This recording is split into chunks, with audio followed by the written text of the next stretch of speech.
Hello, good morning to everyone. Damini's beautiful ওয়ার্ল্ডে আপনাদের সবাইকে স্বাগত। এই জায়গাটাকে আপনারা চিনতে পারছেন? এটা হচ্ছে পাঁশকুড়া কনকপুর মোড়, একেবারে কনকপুর মোড় বা অনেকে কলেজ মোড়ও বলে থাকে।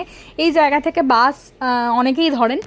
তো আর এটা হচ্ছে আমাদের পাঁশকুড়া বনমালী কলেজ যাওয়ার রাস্তা। তো এর কাছেই একেবারে এই দোকানটি, আর আমাদের খুব পরিচিত কাকুরাও ভীষণ ভালো। এখানেই কিন্তু আজকে এই কাকুর হাতের আমি দেখাবো আপনাদেরকে কীভাবে পিটাই পরোটা বানানো হয়। পেটাই পরোটা কিন্তু আমরা বাড়িতে বানাতে পারি না খুব বেশি আমি জানি না কেউ বানায় কি না, আমার আইডিয়া নেই, বাট আমার পক্ষে সম্ভব নয়। এত সুন্দর করে বড় বড় করে বেলে, এত বার ধরে বেলে, এত সুন্দরভাবে তেলে বা ময়ন দিয়ে এই পরোটাগুলোকে বানানো হয়। তো সেইটারই প্রসেসিং আপনাদেরকে দেখাচ্ছি। সুন্দর করে যখন ময়দাটা মাখানো হয়, খুব বেশি পরিমাণে তেল দেওয়া হয় এর মধ্যে, যাতে কিনা ওই সফটনেস বা ওর ক্রাঞ্চিনেস দুটোই একটু বজায় থাকে। কাকু কিন্তু বেশ পোক্ত হাতেই পরোটাটা ভাজা স্টার্ট করেছে।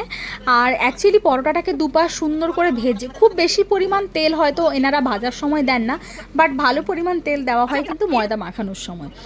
আর তারপরেই কিন্তু সুন্দরভাবে ভালো করে ভেজে দু সাইডটা তারপরে পেটাই শুরু হয়। অ্যাকচুয়ালি যেহেতু এর নাম পেটাই পরোটা বা ছেঁড়া পরোটা, অ্যাকচুয়ালি কী হয়, এত বড় পরোটা যে একজনের পক্ষে তো খাওয়া সম্ভব নয়।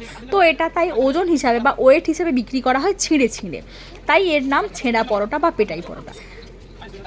এই যে পেটাই শুরু হয়েছে বা ছেঁড়া শুরু হয়েছে, এই পেটাই হওয়ার পরে ছিঁড়ে ছিঁড়েই কিন্তু মানুষজন খান বা মানুষজনকে দেওয়া হয়, সার্ভ করা হয়।